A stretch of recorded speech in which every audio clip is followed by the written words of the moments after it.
slowly fade into, "Hello, my name is Janet."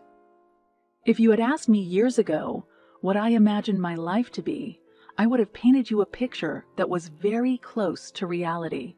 I was truly blessed. Back in those days, I had everything one could wish for: a loving husband, a beautiful baby boy, and a cozy home filled with laughter and joy.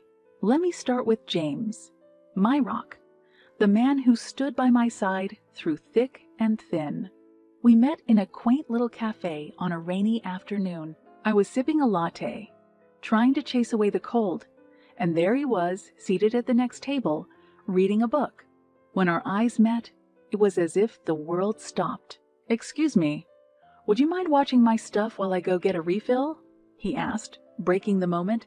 "Of course, go ahead," I replied, secretly thrilled for the excuse to strike up a conversation when he returned. From that simple interaction, our love story blossomed. It wasn't long before we were deeply in love, taking road trips on weekends and planning our future together. James proposed to me at the very same cafe where we first met. He got down on one knee and looked into my eyes. "Janet, will you make me the happiest man alive?"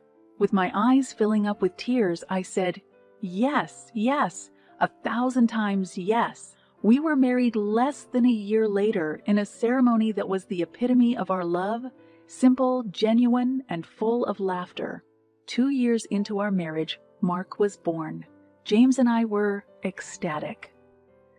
As I held our little bundle of joy in my arms, for the first time, James leaned in and whispered, "You two are my whole world." And so, we were a family. James was a hands on dad, always there for every milestone, every moment. "Look at him, Janet. Our boy's going to break hearts someday," James would often say as we watched Mark clumsily toddle around. Our home was a sanctuary of happiness.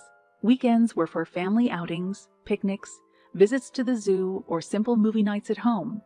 My favorite memories are those lazy Sunday mornings, the smell of pancakes wafting through the air, James playfully arguing with Mark over the last piece of bacon.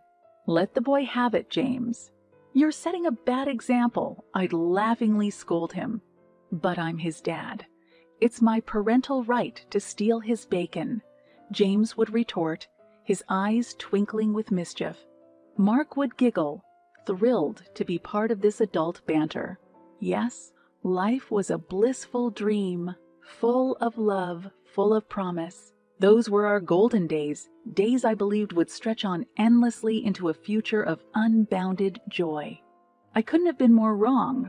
That's a tale for another chapter. So there it is, the opening chapter of my life, a chapter that set the tone for the deep love and commitment that would be tested in ways I could never have imagined. But those challenges, heartbreaks, and unbelievable turns of fate are stories for later. For now, I dwell in the beauty of those days gone by, days that are my refuge and my strength for all the challenges that lay ahead. Life has a cruel way of jolting us out of complacency, doesn't it? In the blink of an eye, my dream life became a waking nightmare. James was driving home from work one fateful evening when his car was struck by a drunk driver. The impact was fatal. He didn't make it. The phone rang, its shrill tones slicing through the silence of the night. I picked it up, and my world shattered. "Mrs. Janet, this is Officer Williams. There's been an accident involving your husband." My heart sank. "Is he okay? Tell me he's okay." "I'm sorry, Mom. He didn't make it." Those words were like a death knell. I dropped the phone, my hands trembling uncontrollably. When I told Mark, who was just 5 years old at the time, he didn't fully grasp what had happened. "Where's Daddy?" he asked innocently. "Mark, Daddy had to go to heaven. He's watching over us now, but he can't come back," I explained, my voice choking up. "But I want to play cars with him," Mark protested, his face scrunching up, teetering on the edge of tears. I hugged him tightly. "I know, sweetheart, I know. As the days turned into weeks and weeks into months, reality began to set in. I was a widow, a single mom. The income that James and I pooled together was now halved, and I had to fend for Mark and myself. The bills began to pile up, and the responsibilities weighed heavily on my shoulders. I took up 2 jobs to keep us afloat. By day, I worked as a secretary, and by night, I moonlighted as a waitress at a local diner. The hours were grueling, and the exhaustion wore me down. There were days when I'd come home, completely spent, and Mark would already be asleep. "Do you have to go to work again tonight, Mom?" Mark asked me one evening, his eyes filled with a longing that broke my heart. "I do, Mark. We need to pay the bills and buy groceries. But I promise this weekend we'll do something fun, just you and me," I reassured him, masking my own disappointment. Sleep was a luxury I could barely afford, but the fire within me, fueled by my love for Mark and the responsibility I felt towards him, kept me going. It was hard, excruciatingly so. The woman who once had it all was now scraping by, struggling to hold on to her family, her home, and her dignity. Yet, in the midst of all the hardship, Mark became my beacon of hope. I lived for his smiles, his hugs, his "I love you, Mom." They were what drove me to wake up each day and face the world, even when all I wanted to do was curl up and weep for what I had lost. And so, the solemn years passed. Years of sorrow, years of struggle, but they were also years of immense growth, resilience, and unbreakable bonds. Those years taught me that while happiness may be fleeting, strength and love endure. I was building a foundation, unaware that it would soon be put to an even greater test. But that, dear reader, is a story for another chapter. Time is a peculiar thing. When you're caught in the depths of sorrow, it feels like a snail dragging its feet across a vast, empty landscape. But eventually, the sun manages to peek through the darkest clouds, and you find a reason to smile again. For me, that ray of sunshine came in the form of Sarah, the woman who stole my son Mark's heart. I'll never forget the day Mark introduced her to me. They had been dating for a few months, and he told me little snippets about her, how they met at a mutual friend's party, how she was studying to become a psychologist, and how he found himself completely smitten by her. But meeting her was another experience altogether. "Mom, this is Sarah," Mark said, beaming as he led her into our modest living room. "Nice to meet you, Mrs. Janet." Sarah greeted me with a radiant smile, extending her hand for a firm shake. "Please call me Janet," I replied, instantly warming up to her. "So, you're the one who has my son head over heels, huh?" Sarah chuckled. "Guilty as charged. But I must say he's equally good at making my heart skip a beat." It was evident. They were in love. You could see it in the way they looked at each other, the way they laughed together, and even in the way they engaged in playful banter. The atmosphere was electric with their youthful energy, and for the first time in years, I felt as if happiness was within our reach again. "Mom, I'm thinking about proposing to Sarah," Mark confided in me one evening after dinner. We were alone in the kitchen, cleaning up. My heart swelled with joy. "Are you sure about this, Mark? Marriage is a big step." "I've never been more sure about anything, Mom," he assured me, his eyes shining with sincerity. "She's the one. I can feel it." And so, not long after that conversation, Mark proposed, Sarah said yes, and the wedding planning was underway. Even though money was tight, we all pitched in to make sure it was a day to remember. Friends offered to take photographs, a family member baked the wedding cake, and Sarah's uncle offered his sprawling backyard for the venue. "You're going to make a beautiful bride," I told Sarah as we picked out her wedding gown. "And you'll be the most beautiful mother of the groom," she responded, her eyes twinkling. The wedding day finally arrived. The sun was shining brightly, as if even the heavens were smiling down on them. The vows they exchanged were heartfelt and genuine, promises for a future filled with love, trust, and mutual respect. By the power vested in me, I now pronounce you husband and wife. You may kiss the bride, announced the officiant. As they sealed their vows with a kiss, I couldn't help but shed tears of happiness. Mark had found love, and I had gained a daughter. In that moment, I felt the years of hardship slowly fade into the background, overshadowed by the immense joy that filled the present. For once, I felt cautiously optimistic about what the future would bring. Love had returned to our lives in the form of a new chapter that we were all eager to write together. Yet, the bittersweet tapestry of life was far from finished, and new trials were waiting just around the corner. But that, of course, is a tale for another chapter. After the wedding, a palpable sense of new beginnings filled the air. Mark and Sarah settled into married life, and soon enough, they gave me the news that filled my heart with indescribable joy. They were expecting a child, my first grandchild. I could barely contain my excitement. "When's the baby due?" I asked, my eyes already tearing up at the good news. In about 7 months, Sarah gleamed, her hand instinctively going to her still, flat belly. Mark grinned, wrapping his arm around Sarah. "You're going to be a grandma, Mom." I hugged them both tightly, whispering, "I'm so proud of both of you." During the pregnancy, I found myself getting more and more involved. Baby shopping, doctor visits, you name it. I was there.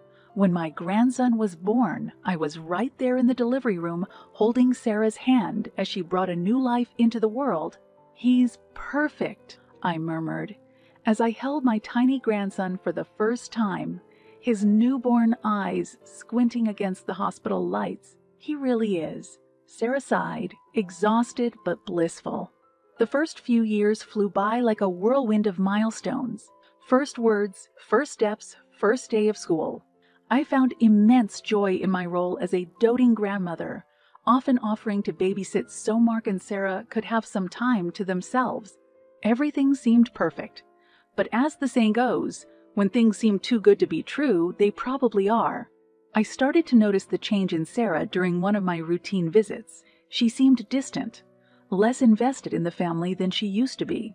She was polite but reserved, a stark contrast to the warm and vibrant young woman I had come to love as a daughter. "Is everything okay, Sarah?" I asked her during one visit when we were alone in the kitchen. She forced a smile. "Everything's fine, Janet. Just tired, you know how it is." But I knew deep down something was off. The day came when Mark called me, his voice strained and tinged with an emotion I couldn't quite place. "Mom, can we talk? It's about my son." My heart sank. "Of course, Mark. What's going on?" That's when he dropped the bombshell. "Mom, he has cancer. We got the diagnosis yesterday." I felt the blood drain from my face.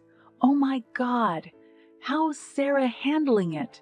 "That's just it, Mom." He hesitated, choosing his words carefully. "Sarah thinks pursuing aggressive treatment would be a waste of money. She's not ready to go through with it." I was shocked. "And you, what do you think?"